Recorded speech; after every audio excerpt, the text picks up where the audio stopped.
Olá, minha gente querida, domingo de carnaval, dia de folia. Eu sei que muita gente que está em casa nos assistindo está cansado, foi assistir ao desfile das escolas e hoje, com a presença do nosso deputado Gerson Berger, o programa Eu e Você está no ar mais uma vez. E os assuntos de hoje são muito importantes. Nós vamos falar sobre a vergonhosa eleição de Renan Calheiros como presidente do Senado. Falaremos também da posse de José Genuíno como deputado federal após ser condenado a 6 anos e 11 meses como mensaleiro. E também sobre judeus negros, um assunto muito interessante que eu tenho certeza será do agrado de todos vocês. Pois é, e o nosso deputado Gerson Berger hoje contará uma inédita historinha, o que é muito bom porque os nossos telespectadores já estavam com saudades. Mas ainda falando do carnaval, nós voltamos a ter nas ruas do Rio um carnaval muito animado. Acho que às vezes até animado demais, porque a gente sai para algum lugar e fica sempre muito preocupado se não vai encontrar um bloco pelo caminho e ficar retido aí no trânsito. Mas é ótimo, acho que são 3 dias de folia, 3 dias de alegria, quando o carioca, que já é alegre por natureza, pode expressar aquela alegria que está lá dentro dele e esquecer os problemas, a rotina do dia a dia. Mas, Gerson, nós agora vamos falar de uma questão muito importante, principalmente para nós que somos políticos. E falaremos do desânimo que existe hoje na política, que nos atinge, e eu tenho certeza que atinge a todos aqueles telespectadores que estão nos assistindo. Eu refiro-me ao baque moral provocado pela eleição de Renan Calheiros para a presidência do Senado. Será que no universo de 84 senadores que compõem aquele parlamento não existia nenhum com um currículo menos comprometedor que o de Renan? Claro que sim. O Senado tem pessoas da maior dignidade, isso eu tenho certeza. Possivelmente, e até por isto, tem seus nomes vetados, pois suas posições não atendem aos interesses de uma forte maioria comprometida com a ganância do poder político, econômico e valores odiosos. Vejam, a Procuradoria-Geral da União denunciou Renan Calheiros ao Supremo Tribunal Federal pelos crimes de peculato, falsidade ideológica e uso de documentos falsos, não é, Gerson?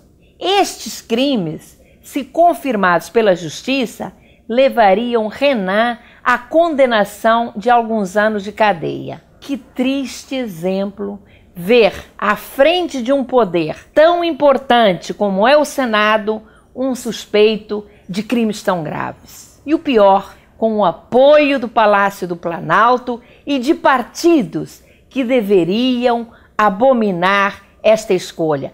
E olha, eu digo, inclusive, o nosso PSDB. É com tristeza, mas tristeza mesmo, que afirmo isto. E, Gerson, ao que tudo leva a crer, no caso do PSDB, com a finalidade de ganhar a primeira secretaria da mesa. Quando, ao contrário, deveriam rejeitá-la. Jamais fazer parte de uma mesa diretora que teria como comandante máximo o presidente Renan Calheiros, que há 7 anos atrás renunciou a essa presidência para não ter seu mandato de senador cassado. O problema é que até hoje ele não foi investigado. Não foi comprovada a sua inocência ou culpa, que ao que tudo indica é evidente.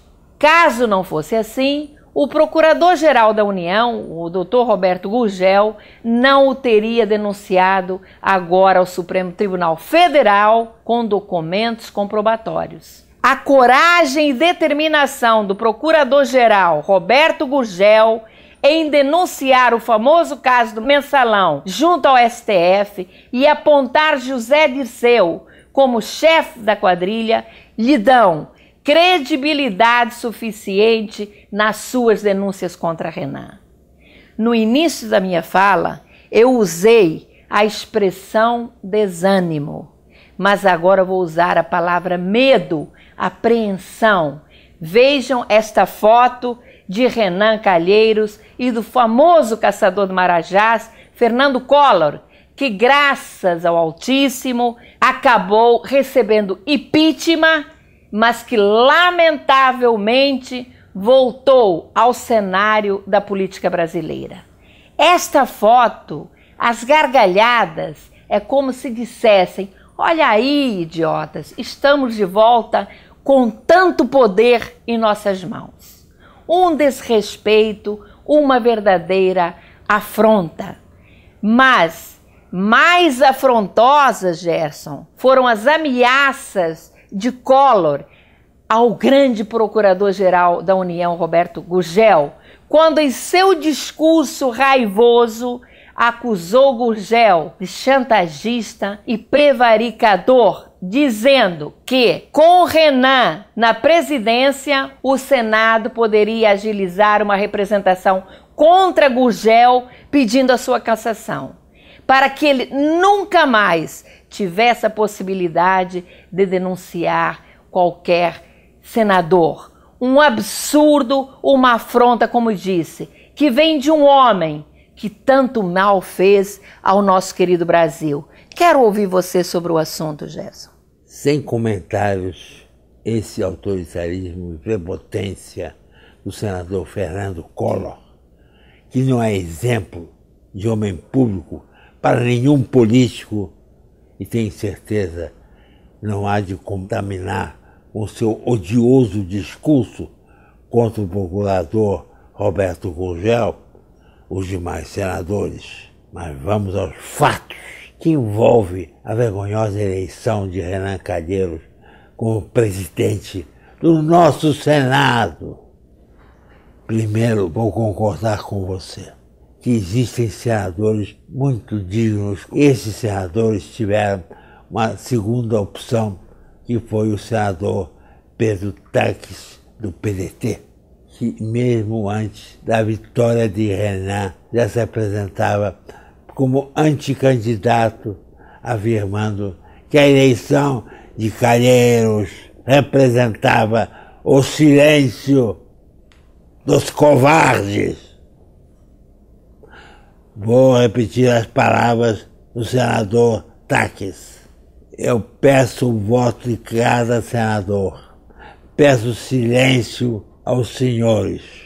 Ouçam esse silêncio. É o silêncio do covarde. É o silêncio do medo. Sintam esse silêncio. É de quem aceita e de quem não resiste. Foi, sem dúvida, um discurso forte que já anunciava sua derrota diante do apoio da maioria dos colegas a Renan. Veja mesmo o PDT sendo um partido da base do governo Dilma. O senador Pedro Taques teve a coragem de classificar o Senado como um puxadinho do Executivo, comprometendo-se, se eleito, a impugnar o exagero do Planalto.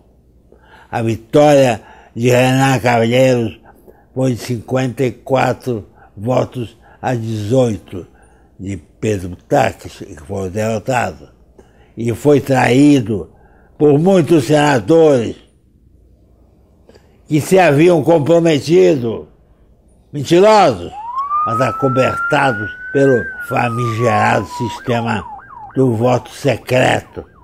Horror, voto secreto. Sou contra o voto secreto.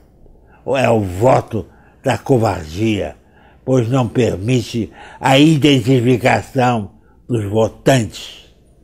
Tereza, veja o comprometimento dos senadores. Apenas 8 tiveram a coragem de discursar em apoio a Pedro Taques. Um deles foi o senador Pedro Simão, que, citando as denúncias contra Calheiros, pela Procuradoria, pediu que a Casa não votasse em Renan. Também o senador João Capiberibe, do PSB, foi muito feliz em seu discurso, ao afirmar que não bastasse o longo currículo de Calheiros, o bom senso bastaria para vetar sua indicação. Como você vê, Tereza, também senti falta de uma posição forte do PSDB contra a eleição de Renan Calheiros.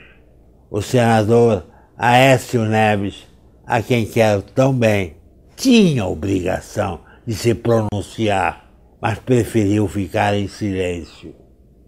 Uma pena e desgaste total dos políticos diante do eleitor, pois coloca a todos no mesmo saco. Mas se esquecem que são eles que votam e que escolhem os seus representantes. Nós é que votamos, nós é que escolhemos. O revoltante é que não foi apenas o Senado que escolheu mal o seu presidente. A Câmara Federal, com menos ruído, mas com a bênção da presidente Dilma, elegeu como seu presidente o deputado Henrique Eduardo Alves, do PMDB, coberto de denúncias, além de Eduardo Guimarães, líder do PT e irmão do José Genuíno, cujo assessor foi pego com dólares escondidos na cueca. Este é o retrato dos líderes da política brasileira. Que tristeza! É muito dinheiro, não é? Mas sem querer, claro, relacionar com este fato o líder do PT, como você disse, é irmão de José Genuíno, condenado no escândalo do Mensalão e no início do ano assumiu como suplente uma vaga de deputado federal. É de estarrecer que um condenado por corrupção ativa e formação de quadrilha possa assumir o mandato de deputado que tem como função principal fiscalizar o executivo e elaborar leis. O curioso é que isto acontece exatamente em tempo da chamada ficha limpa. Embora José Genuíno tenha sido condenado a 6 anos e 11 meses de prisão, teve o direito de assumir como deputado. Para o eleitor, fica uma situação muito afrontosa, pois se por um lado ele foi condenado pelo STF, a mais alta instância da justiça, por outro, ele vai legislar. A situação pode ser legal, mas é imoral, você não acha, Gerson? Lógico. E não deveria renunciar para não constranger os deputados e até desgastar o Congresso, já que ele pessoalmente não sente nenhum constrangimento, segundo ele a própria afirma, mas tem o dever de preservar a instituição. O deputado Genuíno se atém ao fato de ele ainda poder recorrer da decisão do STF e, como não transitou em julgado, não há uma decisão final. Caso seja mantido, que é o que deve acontecer, ele vai passar pelo constrangimento de perder o mandato. O problema é que a Câmara Federal, através da atual diretoria, ameaçou descumprir a decisão da Corte sobre a perda automática de mandatos dos parlamentares condenados no processo do Mensalão. Imagine. O presidente do STF, Joaquim Barbosa, já respondeu afirmando que isso não passava de mera especulação. Lamentável essa posição de enfrentamento da Câmara com o STF. Mas uma vergonha. Muito bem, Gerson, mas eu também quero dizer aos nossos amigos telespectadores que a Assembleia Legislativa do Rio de Janeiro elegeu uma nova mesa diretora que tem como presidente o deputado Paulo Melo. Mas, minha gente, foi voto aberto. Embora a segunda chapa quisesse que fosse voto secreto, o presidente não abriu mão do voto aberto. E tem que ser assim. Chega do voto secreto, isso é coisa do passado. Mas eu não poderia deixar de agradecer a todos vocês que nos dão o privilégio de nos assistir, participam dos temas, enviam mensagens de aplausos e críticas também, que são importantes, mas especialmente aqueles que sugerem assuntos que na maioria das vezes nós aceitamos e apresentamos aqui no programa.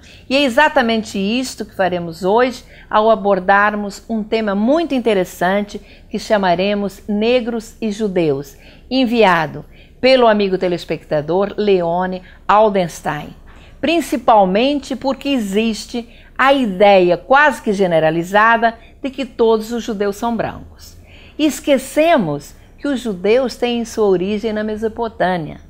Podemos afirmar que existem diversos grupos de judeus negros e sua organização como povo, como uma religião estruturada, se dá após a saída do Egito sob a liderança de Moisés. Durante o Êxodo, muitos egípcios que são negros se juntaram aos judeus, constituindo desde então parte inseparável do povo. A Bíblia, Gerson, menciona que a esposa concubina de Abraão, Agar, era egípcia, assim como também a própria esposa de Moisés, Tsipora, que era negra. Mas voltando às menções bíblicas, não podemos deixar de destacar a rainha de Sabá, que de sua união com o rei Salomão deu origem aos judeus etíopes. Na Etiópia, eles formaram uma comunidade fechada que preservava intactos usos e costumes de mais de 2000 anos atrás. Eles foram localizados pelo missionário britânico Joseph Halevi em meados do século XIX, mas somente em 1947 foram considerados judeus pelos rabinos-chefes de Israel. Constatou-se então que tem sua origem na tribo dos Falashes, segundo dizem, oriundos da tribo perdida de Dan, que foi fundada por Renelik, filho do rei Salomão, com a rainha etíope de Sabá. Vejam que história a dos judeus etíopes, pois durante milênios respeitaram o Shabat, mantendo rígidas as leis e rituais como eram descritos na Torá. E o curioso é que, até a segunda meada do século XIX, os judeus etíopes imaginavam que todos os judeus eram negros, pois ao serem localizados e visitados pelo estudioso Joseph Halevi, com desconfiança e incrédulos, perguntaram: "O senhor é judeu?" E ainda acrescentaram: "Mas como pode ser judeu se é branco?" Somente se convenceram depois que Halevi mencionou a palavra Jerusalém. Os Falashes haviam sido separados de outros judeus por milhares de anos e nenhum havia saído do seu vilarejo. Essa história, que é muito interessante, como eu disse há pouco, fica ainda muito mais emocionante com o fato de Israel ter agido de uma forma tão humana no resgate desses irmãos, não é, Gerson? Tereza, eu vou continuar os teus esclarecimentos, que são muito brilhantes e interessantíssimos. Os etíopes viviam na Etiópia até a Grande Seca de 1985, quando, para salvar-lhes a vida, Israel montou a Operação Moisés para tirá-los secretamente via aérea. E para isso montou 25 aviões Jumbo que participaram dessa operação. Inclusive, há um fato curioso, registrado no livro The Records, o Guinness. Um dos jumbos, que deveria levar 500 etíopes, levou nada mais, nada menos que 1.087 pessoas, demonstrando o empenho e vontade de Israel em salvar seus irmãos negros etíopes, ressaltando que ao longo dos anos a comunidade de judeus negros da Etiópia já chegou a 80 mil em Israel, existindo ainda 18 a 26 mil judeus retidos pelo governo africano da Etiópia. Uma pena, pois os judeus etíopes que foram para Israel, além de terem chegado com casos fisiológicos de nutrição semelhantes aos encontrados nos sobreviventes dos campos de concentração, muito magros, famintos, problemas de doenças. Hoje, eles são parte integrante da sociedade israelense. Lembrando que Israel foi o único país a retirar negros da África para lhes dar vida, conforto, estudo, trabalho, cultura e dignidade. O assunto é muito interessante, merece um outro capítulo, pois além desses judeus negros, etíopes, que tiveram origem na tribo dos Palachas, há também um outro povo africano, muito antigo, da tribo dos Lembas. Além dos Abai-Udaias de Uganda, e os Igbos da Nigéria e o grupo Tutsis de Ruanda, isto apenas na África, sem falar dos judeus da Índia e dos afrodescendentes americanos. Um nome de destaque é Sammy Davis Jr., vocês se lembram, amigo do Sinatra. E há aqueles que dizem que o presidente Obama tem uma ascendência judaica. Dizem. Voltaremos ao assunto oportunamente. Acrescento apenas que os judeus eram miscigenados desde a sua origem histórica como povo, sempre multirracial. O judaísmo, ao contrário do que afirma a propaganda antissemita, nunca foi racial. Existem judeus, chineses, índios, americanos, nativos, japoneses, africanos, e não há nenhuma razão para que uma pessoa negra não possa ser judia, pois existem milhares de judeus negros, como acabamos de explicitar. Mas nós voltaremos ao assunto, que é de vasta cultura e muito interessante. Prometo.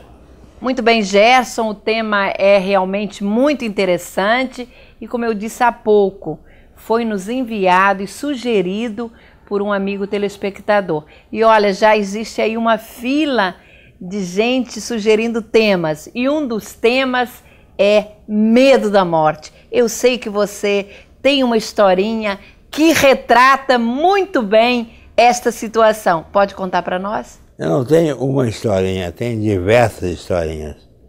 Não sei qual é a melhor, mas vou contar uma delas. Se não for a melhor, prometo contar as outras depois. Dois judeus conversavam, eram muito amigos, e combinaram que o primeiro que morresse voltaria para contar ao que estava vivo como é a morte, o que é que acontece. E assim fizeram esse acordo. E um deles morreu. E o que vivia ficou esperando o retorno daquele que se foi. Os dias passaram, de repente, numa das noites, o que estava vivo sonhou e viu no sonho o retorno do falecido. E disse: Jacó, como combinamos, estou aqui de volta para te contar como é a morte. A morte é uma coisa simples. Não tem dor, não tem problema nenhum. É como se um copo de leite estivesse cheio e em cima do copo de leite existisse um fio de cabelo. O ato de você tirar aquele cabelo é igualzinho com a morte. Não se sente nada. Suave. Agora, eu combinei com o homem que manda aqui onde eu estou, que eu não quero voltar outra vez para a vida, não. Não quero voltar, porque só em pensar em voltar e pensar que vou morrer, não sabendo como vai ser a morte, vou ficar desesperado. Então prefiro não voltar e ficar onde estou, que estou muito satisfeito. Interprete cada um como achar melhor.